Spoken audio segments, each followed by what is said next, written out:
Nga pala yung mga cover natin, mga crate, black at saka head, pininturahan natin ng panibago kasi yung unang pinintura natin ay pangit yung pagka-item niya pag sobrang init na lulusaw. So ngayon ang binanat natin dyan ay samurai. Ayan, ganda oh, samurai. I-assemble natin yan bukas.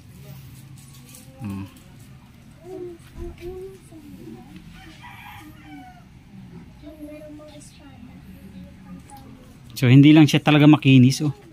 Magaspang siya. Magaspang. Hindi siya makinis. Okay, so yan lang mga kadate. Thank you.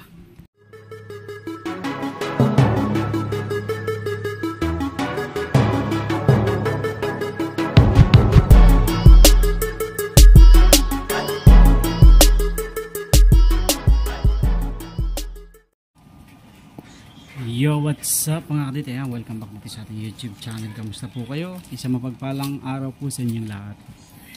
At ngayon naman ay continuation natin ng ating pagbubuo nitong ating Kawasaki Barako na in-overhaul natin. Tinalitan natin ng mga bearing at saka connecting rod. Ayan. So kakabitan natin yung side cover natin, crankcase cover. So gamit natin ay Apple. So ito yung isa sa quality na gasket.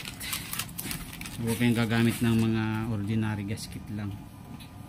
So mas maganda talaga pagka original gasket.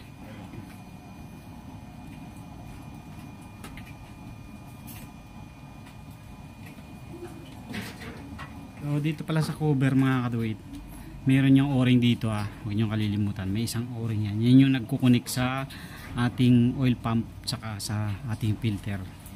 So huwag nyo kalilimutan ilagay yan. Okay. So yan yung filter pala mga kadit, huwag nyo kalimutan yung filter na yan. Huwag nyo kalimutan ilagay.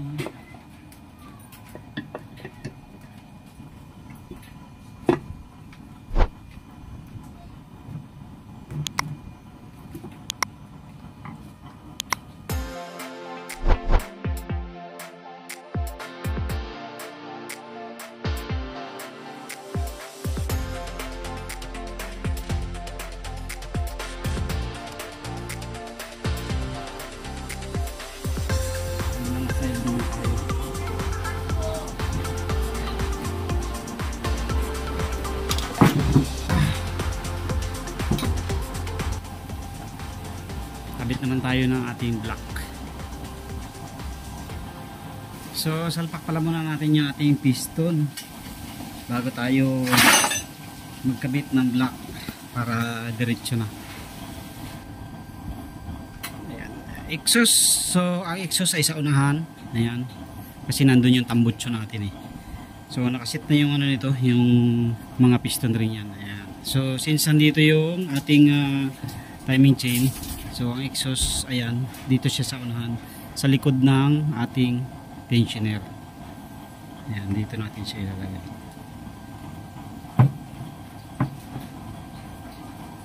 So ayan, ganyan mga kadit. Exhaust dito, tapos dun yung intake. So may markings naman yan. And then ito, i-center natin. Ayan, kaganyan dapat. Tapos lagyan natin ang basahan. So ilagay na pala muna natin yung gasket para diretso na tayo.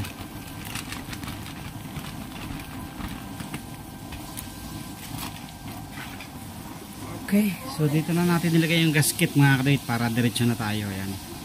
So lagyan na natin ang cover kasi maglalagay tayo ng pin lock.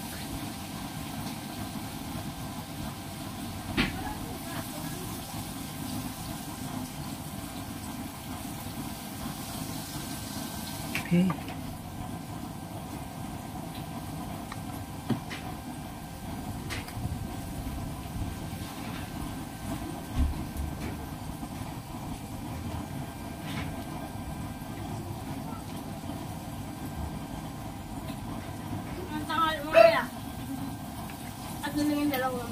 Okay.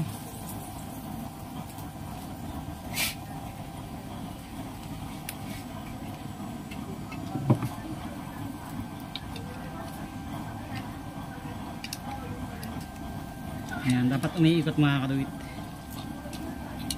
para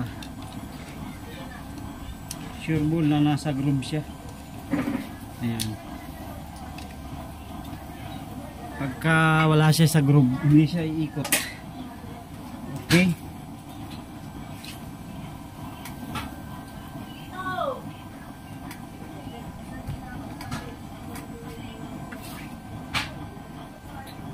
So yung dalawang dowel pala mga kaduwit, huwag nyo kalimutan.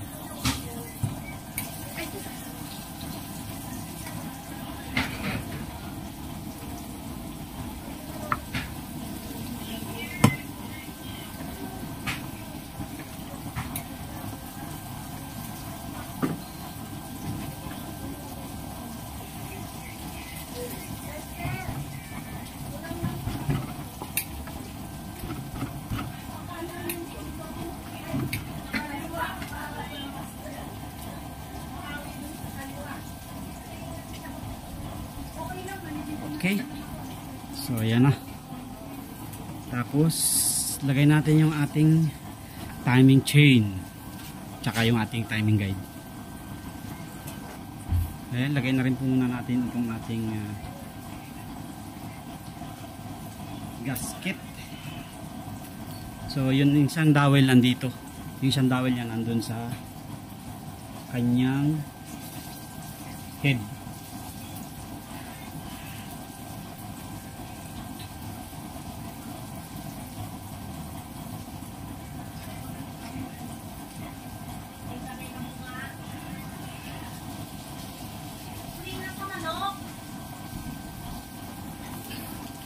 So lagay na natin itong ating isang timing chain guide.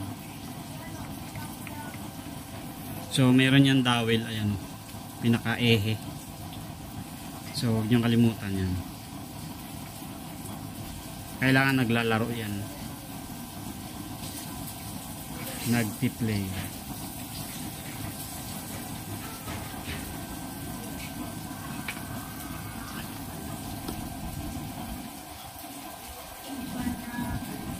Ayan, dapat nag-play siya.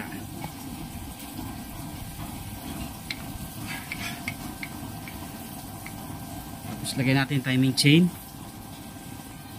Napaka tibay nitong timing chain ng Barako mga kaduwit. Tagal na nito. Since pagkabili nito, ito na yan.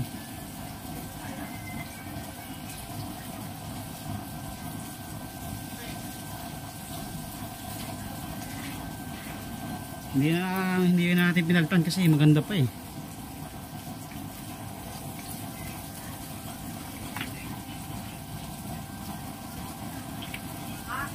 Pag pinaltan natin sayang, mga mas matibay pa to kaysa dun sa mga dati, sa mga bago ngayon.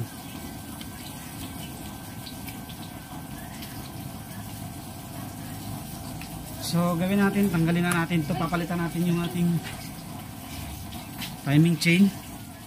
Tensioner pala, papalitan natin yung tensioner natin ng pangbadya.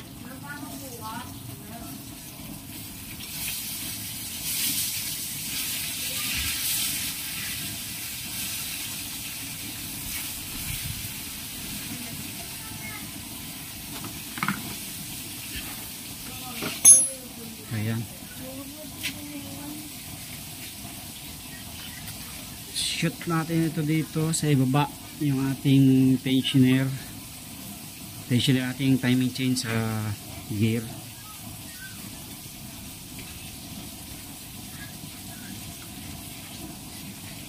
Ayan.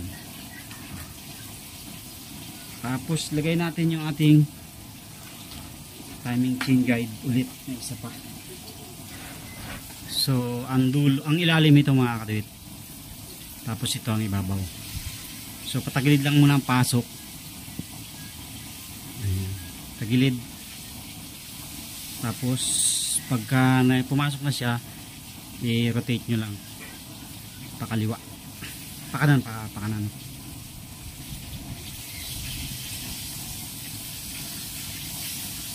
Yan. Ayan, okay na. Okay. Tapos kabit natin yung timing chain lock sa ilalim. Meron yung lock.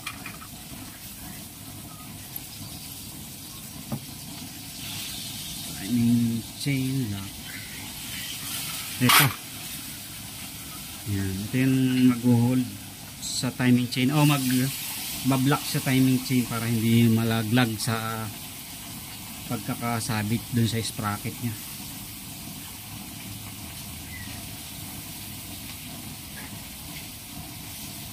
So dito siya nakalagay ng so yung ating screw. So nasira ko yung screw nito nung tinanggal ko kasi ang tigas eh. Ayan. So ginawa ko, bumili ako ng bago.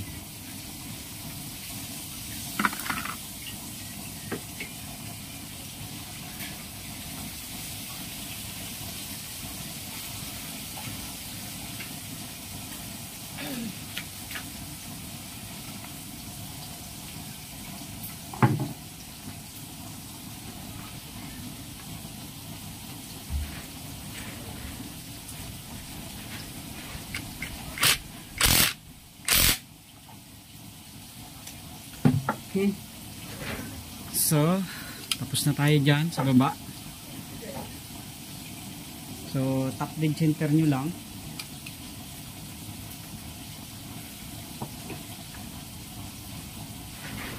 Top dead center naman na yan. Yan. Tapos, ilagay natin yung magneto natin para diretso na tayo. So ito yung ating magneto. May palang collar nakasama dito. Itong collar na to baka malimutan yung mga kaduit. So ilagay nyo lang to dito sa sprocket, sa engine sprocket. Ayan, ilagay nyo lang siya rito. Baka malimutan nyo eh.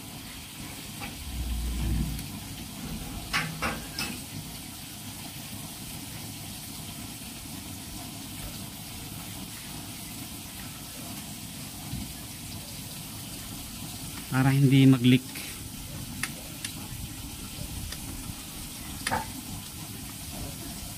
Tapos kabit natin yung ating dowel.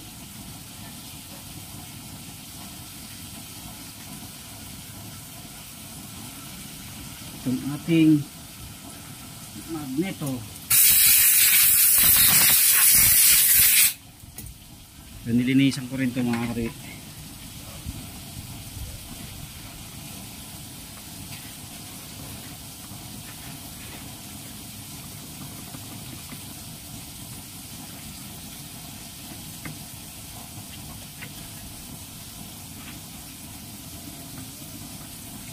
Okay.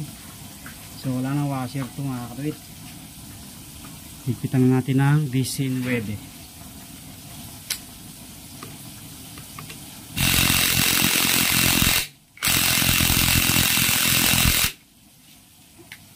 Okay. So saka natin i-top dead center. Ayan, dapat tapat yung T dito mga katuwit, yung T at saka yun. So yun yung top dead center. Ayan. Tapos lagay natin ang ating head. So ito mga kadit yung ating head. Pininturahan din natin para medyo maganda naman. Okay. Salpak na natin mga kadit ang ating head. Yung dowel ito isa. Tapos dito isa.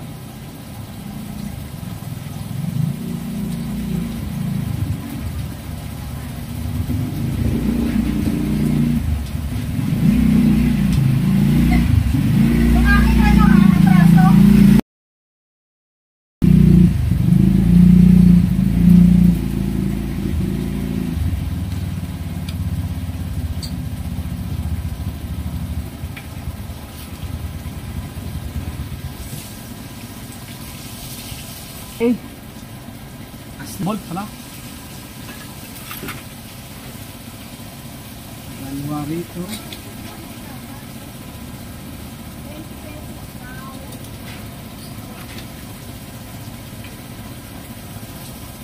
Yung mahaba mga katuwid sa kabilang side. Ayan, ito maiksi dito sa side dito.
Okay.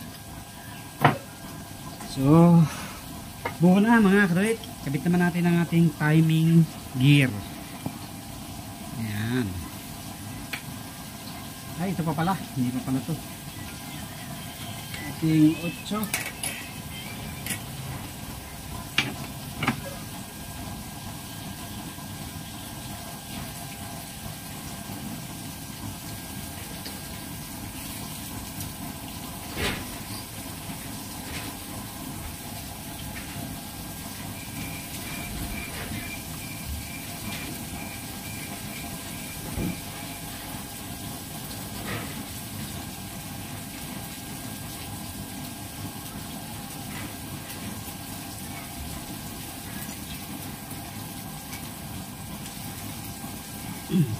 Okay.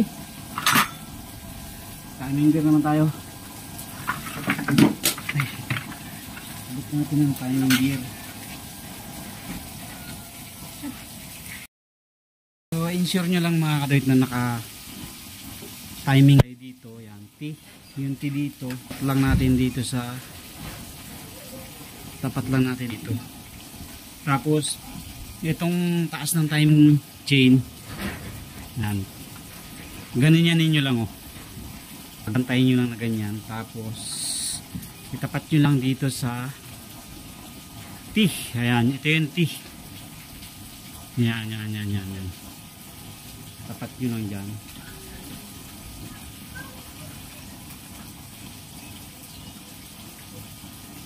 Ayan.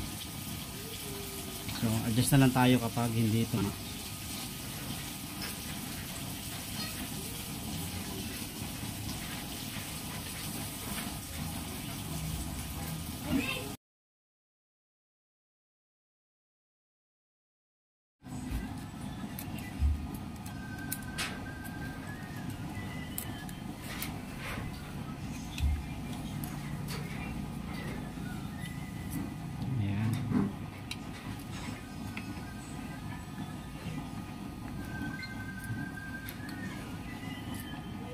Okay.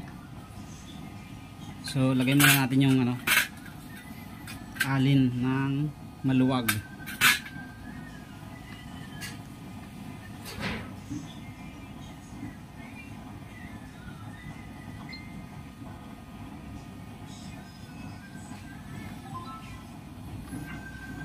Tingnan natin kung magta-timing siya.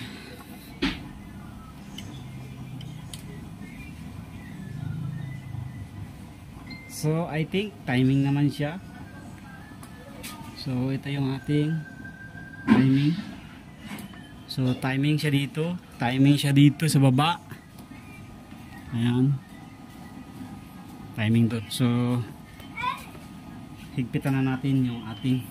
Kailangan nakatudyo kayo dito para makita nyo kung suswak ba siya.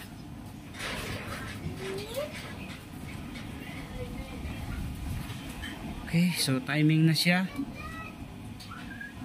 Higpit tayo, higpit.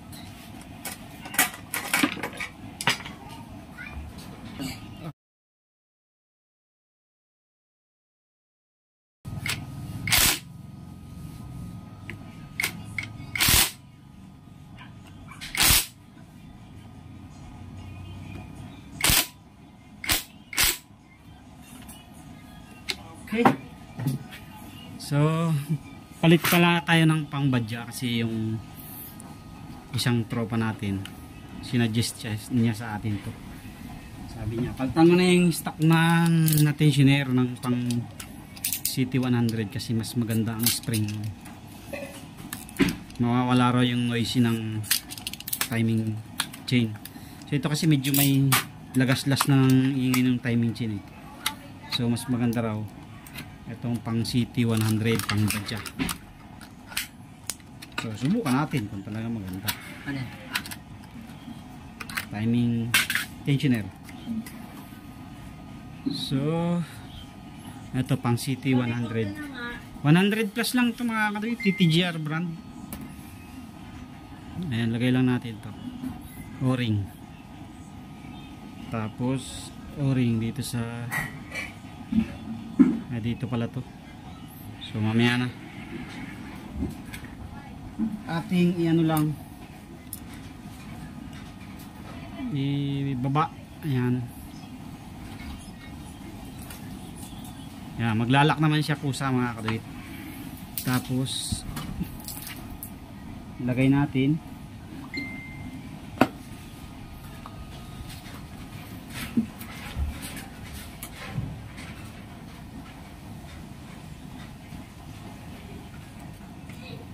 Ba't yung dati niya? Mahina na spring. Mas maganda raw to.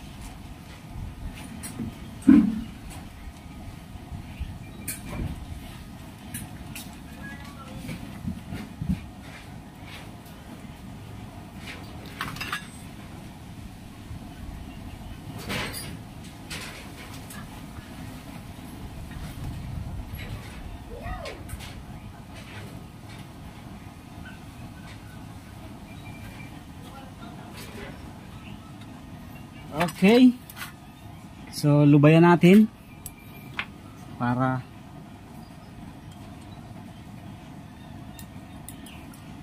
nga no, mas maganda nga ang bigay nito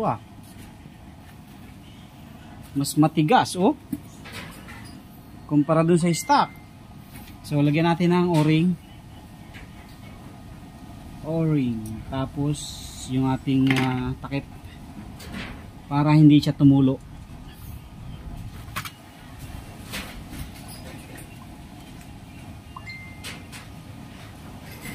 Okay. So, timing na. Naka-timing na tayo mga kaduit. Ayan. So, mag-tune up muna tayo bago natin ikabit yung cover para dire-diretso na tayo. Tune up muna tayo ng 8 Gs. 8 sa intake, Gs sa exhaust. Tune up tayo mga kaduit. 8 Gs ang isi-set natin. Pwede rin namang size 8 lang. Depende na yun sa inyo. Ako ang ginagawa ko 8 Gs.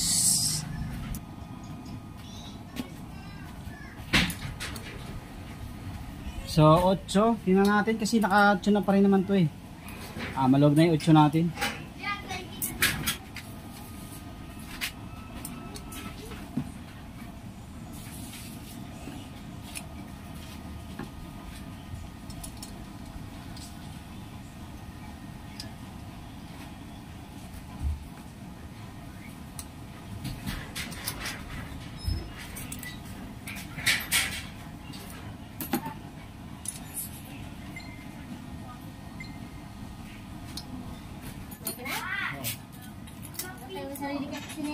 Okay.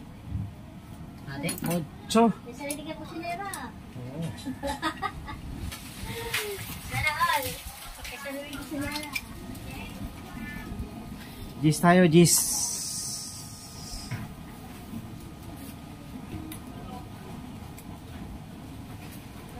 Gis.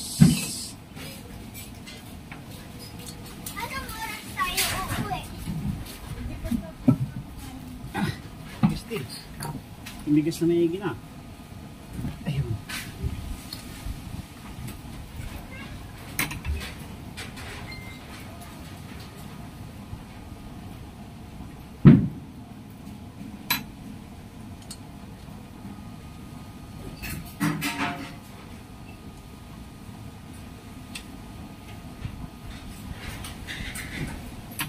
Luwag.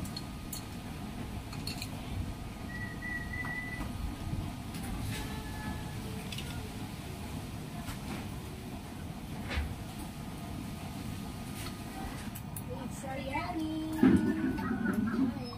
Okay, Gis. So yummy, yummy, yummy.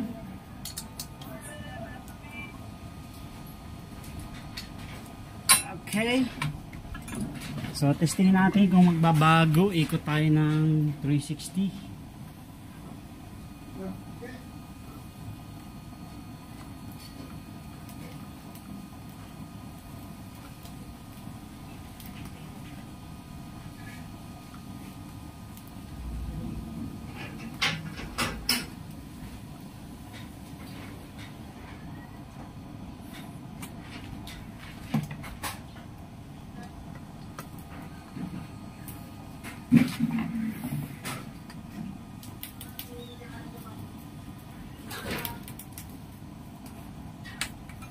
this.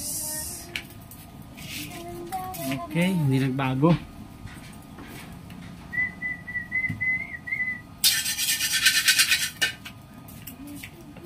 Parang malogi yung 8 natin masyado.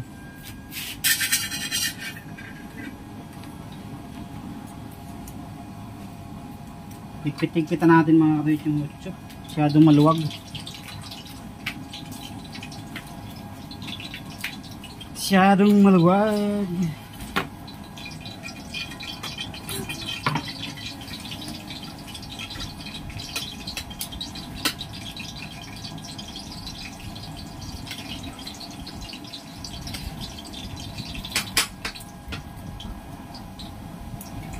Okay. So, tapos na tayo. Sisip na natin sa yung ano pa pala, oil pipe. Oil pipe niya ilalagay natin.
Ay, isa na.